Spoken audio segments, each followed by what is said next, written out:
السلام علیکم ورحمۃ اللہ وبرکاتہ۔ How are you students? کیسے ہیں آپ سب لوگ؟ امید کرتا ہوں بہت اچھے سے اور خیریت سے ہوں گے۔ اللہ سے دعا ہے کہ وہ ہمیں اپنے حفظ و امان میں رکھے، ہماری حفاظت فرمائے، ساری بلاؤں سے، ساری مصیبتوں سے اور ساری آفات سے ہماری حفاظت فرمائے، ہمیں دنیا اور آخرت کی تمام بھلائیاں نصیب فرمائے۔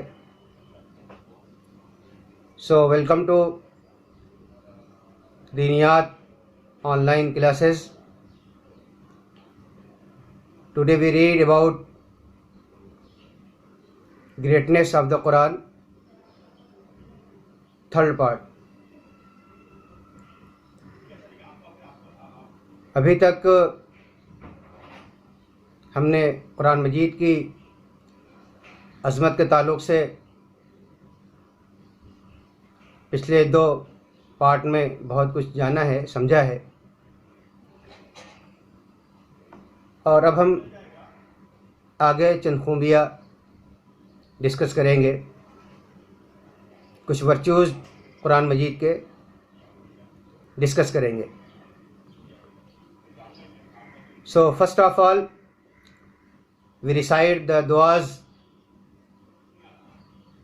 لیسن شروع کرنے سے پہلے اللہ سے اپنا تعلق مضبوط کر لیں اور کچھ دعائیں پڑھ لیں تاکہ اللہ کی رحمت اور برکت ہم پر نازل ہو سکے۔ تو میں دعا پڑھوں گا اور آپ اس کو ریپیٹ کریں گے۔ So repeat with me. اعوذ باللہ من الشیطان الرجیم۔ أعوذ بالله من الشيطان الرجيم. بسم اللہ الرحمن الرحیم۔ بسم الله الرحمن الرحيم. رب اشرح لی رب اشرح لي صدری صدري ویسر لی ويسر لي امری أمري واحلل واحلل عقدۃ عقدة من لسانی من لساني یفقہ يفقهوا قولی۔ قولي.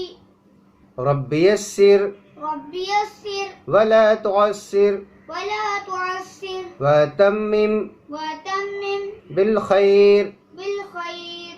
اللهم اللهم لا سهل لنا لا سهل لنا إلا إلا ما جعلته سهلا ما جعلته سهلا وأنت وأنت تجعل الصعب تجعل الصعب إن شئت إن شئت سهلا۔ سهلا. ربي زدني علما ربي زدني علما ربي زدني علما ربي زدني علما ربي زدني علما۔ ربي زدني علما. Oh Allah, Oh Allah, increase our knowledge. increase our knowledge. Okay, so come on the lesson. Today we read about 4th virtue of the Quran. The 4th virtue of the Quran is that it has tremendous efficacy. یہ قرآن مجید کی چوتھی خوبی ہے کہ قرآن مجید کے اندر بہت تاثیر پائی جاتی ہے، بلا کی تاثیر پائی جاتی ہے۔ قرآن مجید دلوں پر بہت اثر کرتا ہے۔ جو قرآن مجید سنتا ہے وہ اس کا اسیر ہو جاتا ہے، اس کا دیوانہ ہو جاتا ہے۔ اور یہ باتیں صرف قرآن مجید کی عظمت کی وجہ سے نہیں بولی جا رہی ہیں، بلکہ یہ فیکٹ ہے، حقیقت ہے۔ نبی کریم صلی اللہ علیہ وسلم نے جب مکہ کے سامنے، مکہ والوں کے سامنے قرآن مجید پیش کیا تو لوگ قرآن سن سن کر ایمان لاتے تھے، قرآن سنتے تھے اور ایمان لاتے تھے۔ بہت سارے واقعات ہیں اس میں جو واقعہ موجود ہے قرآن مجید کا، اسلام قبول کرنے کا واقعہ، سینکڑوں واقعات ہیں، لیکن کچھ جو نام موجود ہیں یہاں پر، جیسے کنگ نجاشی کا واقعہ ہے۔ کنگ نجاشی، تو کنگ نجاشی کون ہے؟ کنگ نجاشی حبشہ کا بادشاہ ہے، پورا نام اسمہا نجاشی ہے۔ نبی کریم صلی اللہ علیہ وسلم کے زمانے میں جب مسلمانوں کو کفار مکہ نے بہت ستایا، کسی کو انگارے پہ لٹایا، کسی کو تفتیلیٹ پہ گھسیٹا، کسی کو چٹائی میں باندھ کر دھواں دیا، کسی کو پانی میں ڈبکی دی، بڑی اذیت دیتے تھے، بہت ستاتے تھے، محض اس وجہ سے کہ یہ صحابہ کرام اللہ پر، اس کے رسول پر ایمان لائے تھے۔ تو سن 5 ہجری میں نبی کریم صلی اللہ علیہ وسلم کی اجازت سے یہ لوگ، یہ مظلوم مسلمان، حبشہ کی طرف ہجرت کر گئے۔ حبشہ مکے سے سمندر پار کر کے افریقہ میں واقع ایک علاقہ ہے، آج کل اس کا نام ایتھوپیا ہے۔ آپ نقشے میں اس کو دیکھ سکتے ہیں، ورلڈ میپ میں آپ اس کو تلاش کر سکتے ہیں۔ تو یہ مظلوم مسلمان جہاز کے ذریعے وہاں پہنچ گئے۔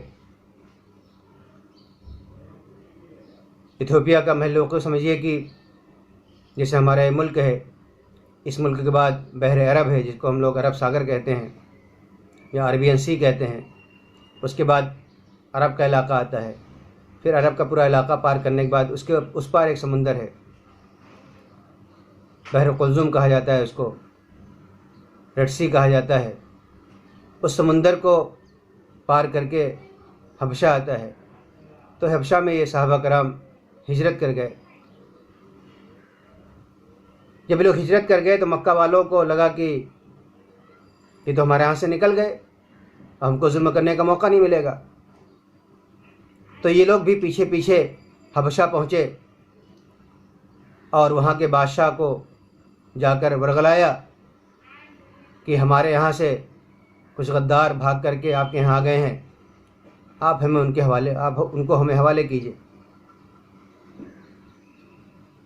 بادشاہ والا نرم دل تھا، سافٹ ہارٹڈ تھا۔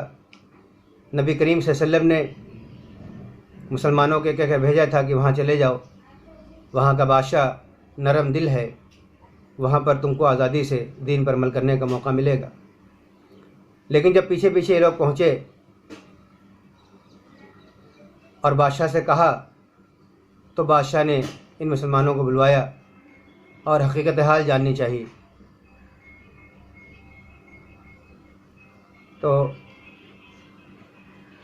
بادشاہ کے سامنے جب جانے کا مرحلہ پیش آیا تو مسلمانوں نے آپس میں مشورہ کیا اور یہ بات طے پائی کہ ہم بادشاہ کے دربار میں سچ بولیں گے، حق بولیں گے، چاہے اس کا کیسا ہی رد عمل کیوں نہ ہو، کیسا ہی بادشاہ ریئیکشن کیوں نہ کرے۔ حضرت جعفر بن ابی طالب رضی اللہ عنہ کو، جو آپ صلی اللہ علیہ وسلم کے کزن بردر ہیں، آپ کو نمائندہ بنایا گیا اور یہ کہا گیا کہ تو حضرت جعفر بن ابی طالب رضی اللہ عنہ کے ساتھ سارے مسلمان بادشاہ کے دربار میں پہنچے اور بادشاہ کے سامنے بادشاہ نے کہا بھئی تم لوگ کیوں یہاں پر آئے ہو اور تمہارا مذہب کیا ہے؟ تو بہت کھل کر انہوں نے بات رکھی کہ بادشاہ ہم نادان تھے، جاہل تھے، مردار کھاتے تھے، خون پیتے تھے، اپنی لڑکیوں کو زندہ زمین میں دفن کر دیتے تھے، بڑی ساری برائیاں ہمارے اندر تھیں۔ اللہ کو ہم پر رحم آیا اور اس نے ہمارے درمیان ایک رسول بھیجا جس نے ہم کو بہترین اور اچھی باتیں بتائیں۔ پھر بادشاہ نے کہا کیا تم کو قرآن مجید کا اور جو اللہ کے رسول پر تمہارے کلام اترتا ہے اس کا کچھ حصہ تم سنا سکتے ہو؟ تو حضرت جعفر رضی اللہ تعالیٰ عنہ نے سورہ مریم کی آیتیں تلاوت کی، سورہ مریم کی ابتدائی آیتیں تلاوت کی۔ کافروں نے بادشاہ کو ورغلانے کے لیے، کان بھرنے کے لیے کہا کہ یہ لوگ عیسیٰ علیہ السلام کے بارے میں کچھ اور عقیدہ رکھتے ہیں، جو عقیدہ آپ کا نہیں ہے، جو آپ کے عقیدے سے ٹکراتا ہے۔ اب ظاہر بات ہے، بات تو ہم کو معلوم ہے، واضح ہے کہ کرسچن عیسیٰ علیہ السلام کو خدا مانتے ہیں، خدا کا بیٹا مانتے ہیں، تو اور اسلام سارے خداؤں کی جڑ کاٹتا ہے، صرف اللہ تعالیٰ کو ہی خدا تسلیم کرتا ہے۔ تو اس موقع پہ بھی جعفر رضی اللہ تعالیٰ عنہ نے بہت صاف بات رکھی اور کہا ہم مانتے ہیں کہ عیسیٰ علیہ السلام اللہ کا کلمہ ہے، اس کی روح ہے، اور پاکیزہ مریم کی طرف اللہ نے اس کو القاء کیا ہے۔ تو بہت حق بات کہی، اور بادشاہ کی آنکھوں میں آنسو آ گئے یہ حق بات سن کر کے، قرآن مجید کی سورہ مریم کی آیتیں سن کر کے بادشاہ کی آنکھوں سے آنسو جاری ہو گئے۔ اس نے زمین سے تنکا اٹھایا اور کہا بخدا جو کچھ تم نے بیان کیا ہے، حضرت عیسیٰ علیہ السلام اس تنکے سے بھی زیادہ بڑھ کر کے نہیں ہے، یعنی اتنا بھی فرق نہیں ہے کہ ایک تنکے کے برابر فرق ہو، تم نے جو بیان کیا وہی حق ہے۔ اور کچھ دنوں بعد اس بادشاہ نے اسلام قبول کر لیا، نبی کریم صلی اللہ علیہ وسلم کے غلاموں میں بادشاہ بھی شامل ہو گیا، ابو بکر بھی خادم، ابو ذر بھی خادم، نجاشی بھی خادم، ابو ذر بھی خادم، وہ سلطان اور شاہ و گدا بن کے آئے۔ تو نبی کریم صلی اللہ علیہ وسلم پر ایمان لے آیا۔ وہ بنیاد کیا چیز بنی؟ بنیاد قرآن مجید کی تلاوت بنی، جو حضرت جعفر رضی اللہ تعالیٰ عنہ نے بادشاہ کے دربار میں کی۔ یہ ہوتا ہے قرآن کا اثر۔ پھر دوسرا نام جو آپ کے سلیبس میں لکھا ہے وہ حضرت عمر رضی اللہ تعالیٰ عنہ کا ہے، بہت مشہور واقعہ ہے، نظم بھی آپ نے سنی ہوگی، حضرت عمر رضی اللہ تعالیٰ عنہ کے اسلام قبول کرنے کا واقعہ سنا ہوگا، کس طرح سے نبی کریم صلی اللہ علیہ وسلم کو قتل کرنے نکلے تھے وہ، اور پھر کس طرح وہ اپنی بہن کے گھر پہنچ گئے۔ بہن قرآن مجید پڑھ رہی تھیں، ان کے کانوں میں آواز آئی، انہوں نے کہا مجھے سناؤ کیا تم پڑھ رہی تھی، اور جب قرآن سنا انہوں نے تو اسلام ان کے دل میں اتر گیا۔ سورہ طٰہٰ کی آیتیں سنی، طٰہٰ ما انزلنا علیک القرآن لتشقیٰ، یہ قرآن مجید کی تاثیر ہوتی ہے۔ وہ عربی دان لوگ تھے، عربی جانتے تھے، ان کا دل فوراً اس کو قبول کرتا تھا اور اس کے وہ گرویدہ ہو جاتے تھے۔ سینکڑوں واقعات ہیں، چند نام یہاں پر آپ کے بک میں موجود ہیں، اس لیے اس کی تھوڑی بہت وضاحت اور اس کا ایکسپلینیشن میں کر رہا ہوں۔ اسی طرح سے جو نام ہے حضرت عمر بن طفیل دوسی رضی اللہ تعالیٰ عنہ کا، قبیلہ دوس کے سردار تھے، بہت بڑے شاعر تھے، ادیب تھے، خود پوئٹ تھے، اور عربی زبان میں مہارت تھی ان کو۔ مکہ آئے تو لوگوں نے ان کو ورغلایا، پروپگنڈا کیا، اور ان کو کہا کہ بھائی ہمارے یہاں ایک جادوگر پیدا ہو گیا ہے، اس کا تم کلام سنو گے، اس کے پاس تم جاؤ گے تو تم پر اس کا اثر ہو جائے گا اور تم اپنا دین چھوڑ بیٹھو گے۔ ابو ذر رضی اللہ عنہ نے سوچا کہ اچھا ٹھیک ہے، مشورہ ہے، تو انہوں نے اپنے کان میں روئی ڈال لی۔ اب کان میں روئی ڈال کے ٹہلنے لگے کہ نہ اس کا کلام سننے کا موقع ملے گا، اچانک ہی ملاقات بھی ہو گئی تب بھی ہم کو اس سے کچھ سننے کا موقع نہیں ملے گا۔ کچھ دنوں بعد ان کو خیال آیا کہ ارے یہ میں کیا کر رہا ہوں، میں خود عقل مند آدمی ہوں، مجھے عربی زبان آتی ہے، عربی زبان کا شاعر ہوں، میں ادیب ہوں، یہ میں کیا کان میں روئی لگا کے ٹہل رہا ہوں بیوقوفوں کی طرح۔ دیکھتا ہوں میں جا کر ملاقات کرتا ہوں، سنتا ہوں، دیکھتا ہوں کیا سناتے ہیں، اگر اچھا ہوگا تو اس کا بھی تجزیہ کر سکتا ہوں، انالیسس کر سکتا ہوں۔ کان سے روئی نکالی اور پہنچ گئے آپ صلی اللہ علیہ وسلم کی خدمت میں، اور ظاہر بات ہے کیا ہونا تھا، نبی کریم صلی اللہ علیہ وسلم نے قرآن مجید سنایا اور وہ انہوں نے اسلام قبول کر لیا۔ حضرت ابو ذر غفاری رضی اللہ تعالیٰ عنہ کا واقعہ بھی ایسے ہی ہے۔ قبیلہ غفار بہت بڑا مشہور قبیلہ تھا عرب کا، مکہ آئے اور آپ صلی اللہ علیہ وسلم سے قرآن سن کر اسلام قبول کر لیا۔ تو قرآن مجید کے اندر اتنی تاثیر پائی جاتی ہے کیونکہ قرآن مجید میں جو الفاظ استعمال کیے اللہ تعالیٰ نے، جو جملے کی سیٹنگ ہے، جو انداز بیان ہے، وہ اتنا بہترین ہے کہ کوئی دوسرے کلام میں وہ انداز آ ہی نہیں سکتا ہے۔ اب کیونکہ ہم عربی زبان سے واقف نہیں ہیں اور ہم اس کو پڑھتے ہیں تو سمجھتے نہیں ہیں، اس لیے ہمارے دلوں پر وہ اثر نہیں کرتا، ہمارے حلق سے نیچے نہیں اترتا، وہ ہم فٹافٹ پڑھتے چلے جاتے ہیں اور دل اس کا کوئی اثر قبول نہیں کرتا۔ تو اگر قرآن مجید کے الفاظ پر لوگ غور کریں، قرآن مجید کے معنی پر لوگ غور کریں تو قرآن مجید اپنا اثر دکھاتا ہے۔ ایک اور واقعہ سنتے چلیں قرآن کے اثر کے تعلق سے۔ حضرت ابوبکر صدیق رضی اللہ تعالیٰ عنہ، اصل ہجرت تو انہوں نے نبی کریم صلی اللہ علیہ وسلم کے ساتھ کی، آپ پیارے غار تھے، یہ سب کو معلوم ہے، لیکن اس سے پہلے بھی حضرت ابوبکر صدیق رضی اللہ تعالیٰ عنہ نے ہجرت کا ارادہ کیا اور مکہ سے نکل کھڑے ہوئے کہ یہاں پر مجھے اللہ کی عبادت کرنے کا موقع نہیں دیا جا رہا ہے، ظلم و ستم کا سب لوگ شکار ہو رہے ہیں۔ تو انہوں نے مکہ چھوڑنے کا ارادہ کیا۔ ابھی کچھ دور ہی گئے تھے کہ مکہ کے ایک سردار ابن دغنہ مل گیا۔ ابن دغنہ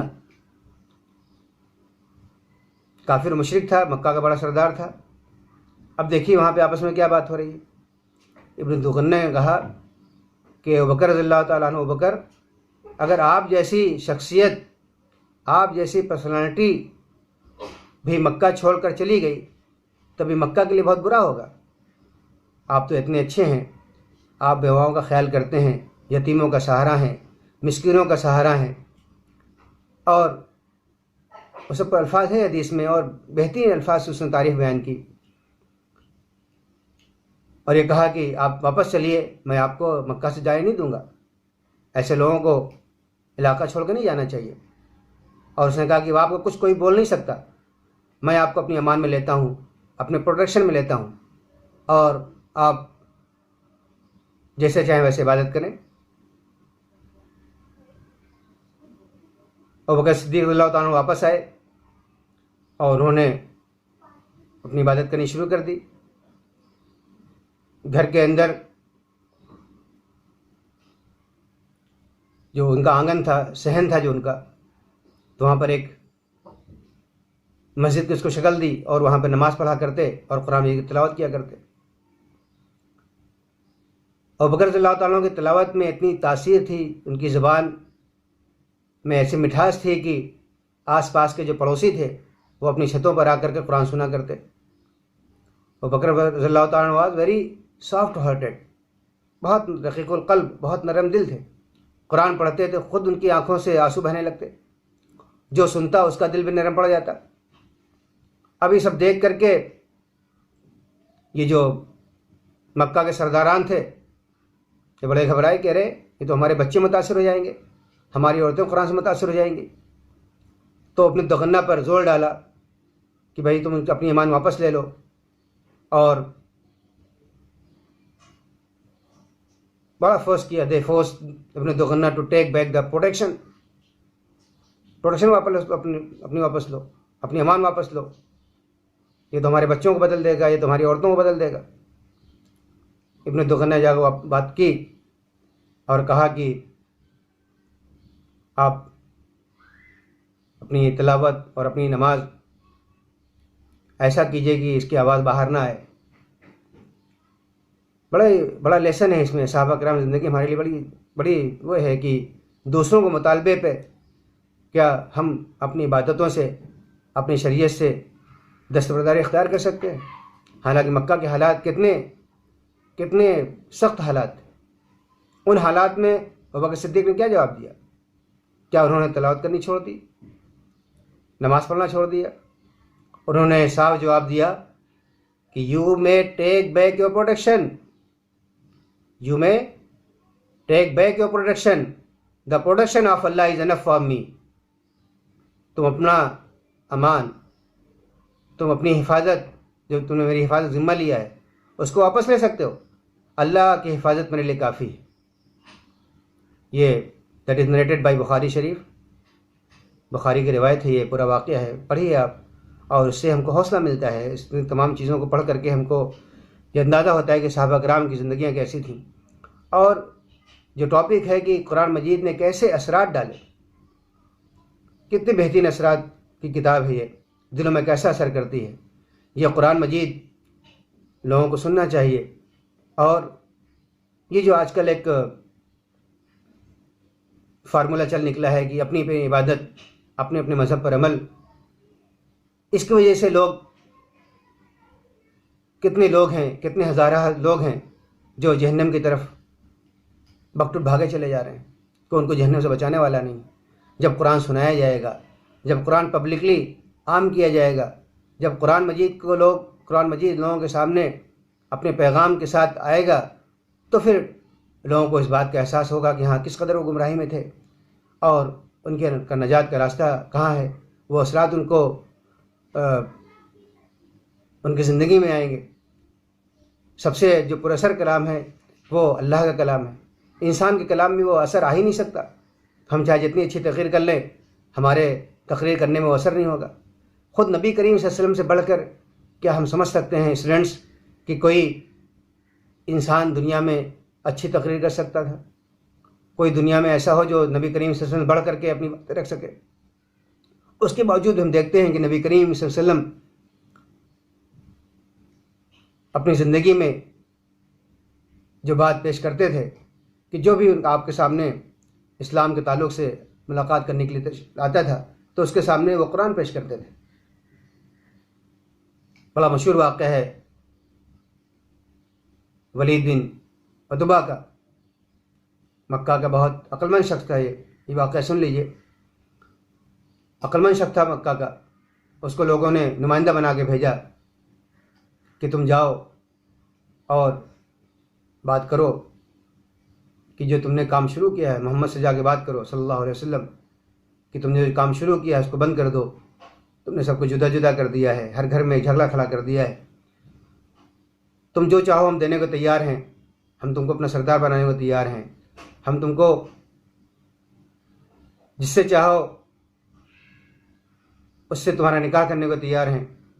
جتنی دولت چاہو دینے کو تیار ہیں، لیکن تم یہ کام مت کرو.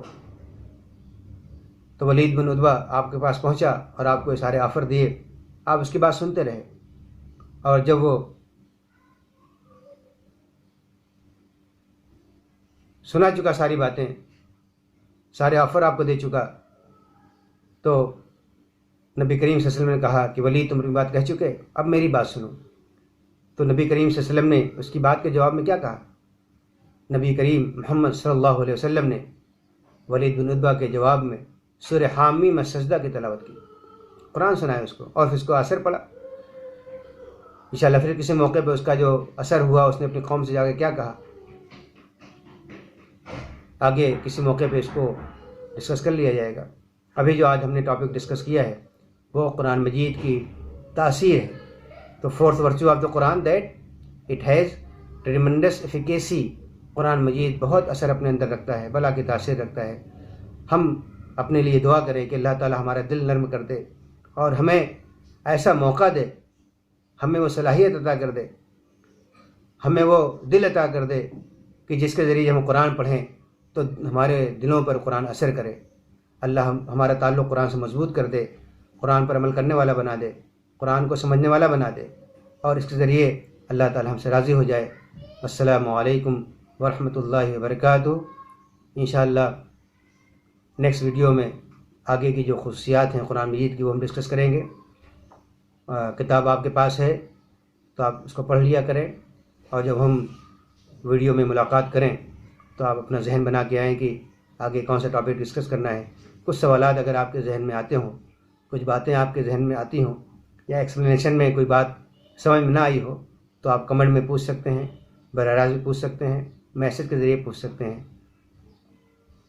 اور آپ اور ہم ایک دوسرے کے لیے دعا کریں کہ ہم کو اللہ تعالیٰ اپنی ذمہ داری ادا کرنے کی توفیق عطا فرمائے. جزاکم اللہ خیرہ. السلام علیکم ورحمۃ اللہ.